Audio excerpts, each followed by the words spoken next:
بسم الله الرحمن الرحيم السلام عليكم ورحمة الله تعالى وبركاته كلنتي وناكسن داودياشان حشمدا iyo qadarinta naga mudan meel kasto aad dunida ka joogtaan iyo solboodna la socotaan halkani waa shacabka TV oo idin soo gudbiya wararkii ugu dambeeyay ee quseeya dhacdooyinka Soomaaliya iyo caalamka intiisa kale wararka xiisaha badan aan idinahayna waxa ugu weyn sirdoonka dalka Turkiga oo baaritaano waaweyn ku haya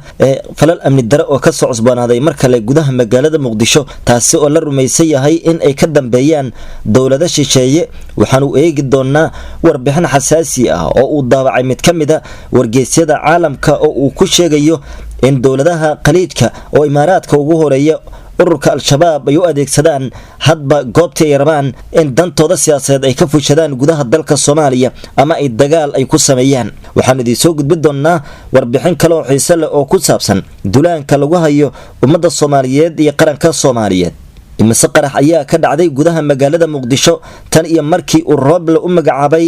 Cabdullaahi Maxamed Nuur inuu noqdo wasiirka amniga ee dalka waxaan u eegi doonaa qatarta uu ka shaqeeyay Roble ra'iisul wasaarihi dhawaan shaqada laga joojiyay wararka kale xiisaha badan waxa kamid ah Saciid Cabdullaahi Dani hogaamiyaha Puntland oo si cajiib ah uga hadlay howlaha doorashooyinka Soomaaliya Saciid Dani oo si dadban u garbaashay siyaasiyiinta mucaaradka iyo sidoo kale ra'iisul wasaaraha laftarkiisa isagoo ugu baaqay Roble kaliya inuu ku akaado shaqadii uu madaxweyne Farmaajo u igmaday ee hogaaminta howlaha doorashooyinka sira culus oo uu daboolka ka qaaday hogaamiyaha Puntland Saciid Cabdullaahi Dani ayaan idin soo gudbin doonaa haddaba Saciid Dani miyuu markale ka goostay qoniyaha mucaaradka Soomaaliya waxaan eegi doonaa sida cajiib kale ee uu u hadlay hogaamiyaha Puntland ninka lagu magacaabo Saciid Cabdullaahi Dani wararkaasi iyo kuwa kale oo xiiso leh ayaan idin soo gudbin doonaa meel kasta caalamka ka joogtaan kulanti haboon ayaan u leenahay halkani waa shacabka TV oo idin kugu helan inuu idin soo gudbiyo wararkii ugu dambeeyay ee quseeya dhacdooyinka Soomaaliya iyo caalamka intiisa kale daawadayaal doodayadu waxay ku saabsan tahay oo ra'yigiina saliimka ku soo cabiri kartaan dhowrka daqiiqada ee soo socda sirdoonka caalamka ayaa iminka waxay ogaadeen in qaraxyada ka dhacaya gudaha magaalada Muqdisho ay quseeyaan istaraatiijiyad siyaasadeed oo qaar kamid ah dalalka dagaalka ku haya Soomaaliya in ay markaa ka danbeeyaan kuwaasi oo raba in Soomaaliya ay dib u lagooyaan si ay u carqaladeeyaan xasiloonida iyo dawladnimada soo aftintay ee gudaha dalka Soomaaliya xogtan iyo sidaad u aragtaan ayaa ra'yigeena saliimka ku soo cabiri kartaan iyo qodobada kale ee warka qaarkiin haddii aad ka cusub tihiin shacabka TV waxaan idinka codsanaynaa inaad nagu soo biirtaan si aad qayb uga noqotaan kumanaanka muwaadiniinta Soomaaliyeed ee ka qayb qaadanaya dib u dhiska dalka iyo dib u soo kabashada dawladnimada Soomaaliya oo channelka subscribe oo idin ahaado muuqaalka waxaanu idinka codsanaynaa inaad sidoo kale like saartaan siday ugu naxaan cadowga Soomaaliyeed haatan aynu gudagalno tafaasiisha wararkaasi oo faahfaahsan iyadoo magaalada Muqdisho ay ka soo cusbanaadeen falal amaanka liddi ku ah waqti doorashooyin lagu jira khilaafna uu ka jiray ee dhanka dawladda federaalka Soomaaliya madaxda ugu sareysa ee dalka ayaa haatan waxa isa soo taraya warbixinada laga daabacayo xaaladda amaanka Soomaaliya howlaha doorashooyinka iyo dawladaha ku ragdamaya siyaasadda Soomaaliya ee qolo waliba dana gaar ah ay ka leedahay xaaladda siyaasadeed ee Soomaaliya haddaba qaar kamid ah wargeysyada caalamka ayaa si weyn u daabacaya arrinkan ku saabsan amaanka guud ee Soomaaliya iyo duulaanka cidda ku haysa mid kamid ah wargeysyada caalamka oo lagu magacaabo Longwu oo wax ka qora qaar kamid ah dalalka caalamka si gaar arrimaha amaanka iyo siyaasadda ayaa tusaale ahaan waxa uu soo qaatay xaaladda doorashada Soomaaliya iyo arrimaha amaanka wargeyskan ayaa tilmaamay in ururada ka dagaalamaya gudaha dalka Soomaaliya ee xaq jirka ah ay ka dambeeyaan qataraha amaanka balse ay jiraan dawlado u adeegsanaya ururadaasi hadba goobta ay rabaan in ay ku duulaan wargeyska wuxuu si cad u dul istaagay imaaraadka carabta oo uu ku eedeeyay in dhaqaalaha iyo sidoo kale hubkaba ay u gacan geliyaan ururada xaq jirka ah ee ka dagaalama gudaha dalka Soomaaliya oo ay ugu horeeyaan kooxda al-shabaab wuxuu si cad wargeyska u sheegay in sirdoonka imaaraadka carabta ay dhawaanahan bixinayeen qandaraasyo ka dhan ah ammaanka iyo xasiloonida Soomaaliya iyadoo la adeegsanayo ururka al-shabaab taasina ay qayb ka tahay duulaanka lagu hayo jamhuuriyadda federaalka ah ee Soomaaliya xogtan uu daabacay wargeyska ayaa imaanaysa iyada oo gudaha magaalada Muqdisho sidaasi oo kala hore ugu dhaceen falal liddi ku ah ammaanka oo ay isugu jireen qaraxyo iyo weerar toos ah wuxuu wargeyska sidoo kale shaaca ka qaaday in weerarkii ugu dambeeyey ismidaaminta ee ka dhacay isgoyska ceelgaabta ee magaalada muqdisho ciidamada ammaankuna ay fashiliyeen uu ahaa mid dana gaar ah laga lahaa taasi oo lagu carqaladaynayay xasiloonida guud ee Soomaaliya iyo ammaanka magaalada muqdisho waqtigan oo doorashooyin lagu jiro xogta ayaa sidoo kale iftiininaysa sida ay dowladaha qaar ee caalamka ugu xiyeen ugana soo horjeedaan xasiloonida si hana qaadaysa ee waqti xaadirkan laga dareemayo gudaha dalka Soomaaliya wararkeena ayaa la socotaan ee daawadayaal warbixintan sida idin kula muuqato ayaa ra'yigeena saliimka ku soo cabiri kartaan bal dhinaca kale aynu eegno tan iyo markii ra'iisul wasaaraha xukuumadda federaalka Soomaaliya ee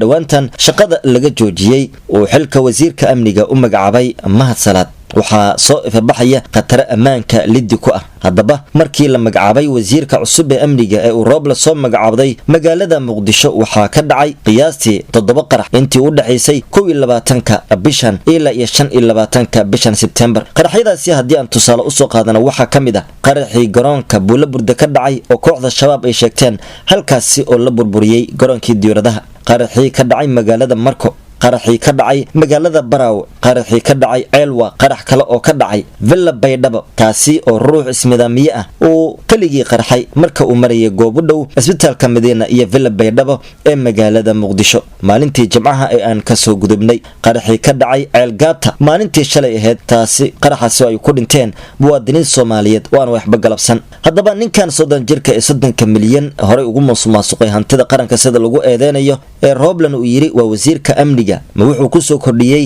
xasiloonidii ammaanka dalka horumar ama dib u dhac ayaa ku soo kordhay ammaankii iyo sidoo kale xasiloonidii dalka waa qodobkayga ee dooda daawadayaal idinkuna wixii afkaartiina ah waxaad ku soo cabiri kartaan qaybta hoose ee faalooyinka ugu dambeynna haddii aynu egno hogaamiyaha Puntland Saciid Cabdullaahi Dani waqti xaadirkan waxa uu ka hadlay howlaha doorashooyinka iyo xaaladda dalka Saciid Cabdullaahi Dani ayaa isagoo khudbad jeedinayay waxa uu marka hore iftiiniyay howlaha doorashooyinka Soomaaliya aqalka sare ayuu sheegay inay si hufan u socoto inta dhimanna uu rajeenayo inay guulo ku soo gabagaboobaan ra'iisul wasaarihii shaqada laga joojiyay dhawaantan Rooble ee ku dhaxmirmay arrimo aanay hawsha loo igmaday ka mid ahayn ayuu ugu baaqay inuu marka hore garto mas'uuliyadda saaran ee hogaaminta doorashooyinka geesta kale Saciid Cabdullaahi Dani hogaamiyaha Puntland waxa uu fariin u diray siyaasiyiinta 30 sano ugu dambeeyay ku dhex jira siyaasadda Soomaaliya inay ka macaashtaan u bartay wuxuu ugu baaqay siyaasiyiintaas inay ogaadaan dawladnimada inay tahay waxa la wada leeyahay hadalka Saciid Cabdullaahi Dani ayaa u muuqda mid uu si weyn ugu garbaashay mucaaradka iyo Rooble iyadoo uusan soo hadal qaadin magacaabistii iyo waxyaabaha kale oo ku dhaqaaqay Rooble ra'iisul wasaarihii shaqada laga joojiyay wuxuu kaloo Saciid Cabdullaahi Dani ka gaabsaday kiiskii Ikraan Tahliil ee la rabay in dana siyaasadeed oo gaar ah lagu fishado waxaan rabaa runtii inaan iyadana wax yar ka iraahdo xaaladda dalka Soomaaliya marayo oo runtii bariyihii u dambeeyay ka muuqata cakirnaan dadkana aad moodid in ay rajo xumo badan ay soo galayso waxaan insha Allah u rajeynayaa dadka Soomaaliyeed inaynan rajo dhigin rajadan ay gacantooda ku jirto oo ay mar walba u saciyaan in dalkan uu hore u socdo gadaal u soo noqon waxaan ognahay dalku inuu doorasho galay waxa si cad madaxweynaha kowdii May oo baarlamaanka federaalka hortiisa ka sheegay in doorashada iyo nidaamka amniga oo runtii muran badan ka jiray oo caqabad ku ahayd inay doorashadu hirgasho isbedeladii dhacay bishii Abriil iyo khalalaasihii ka dhacay Muqdisho kadib oo goostay inuu amniga iyo doorashooyinka ra'iisul wasaaraha uu ku wareejiyo si ay shaqadaas u fusho waxa 27kii May mar labaad dawladda federaalka ah ee dawladaha xubnaha ka ah ay xamar ku saxiixeen heshiis iyo habraacyo doorasho oo dhigaya doorashada iyo amniga dalka inuu ra'iisul wasaaraha hogaamiyo runtii wixii lagu heshiiyay inuu khilaaf ka yimaado waxay ceeb ku tahay dadka heshiiskaas galay waxaan rajaynayaa heshiiska sidii uu ahaa inuu u fulo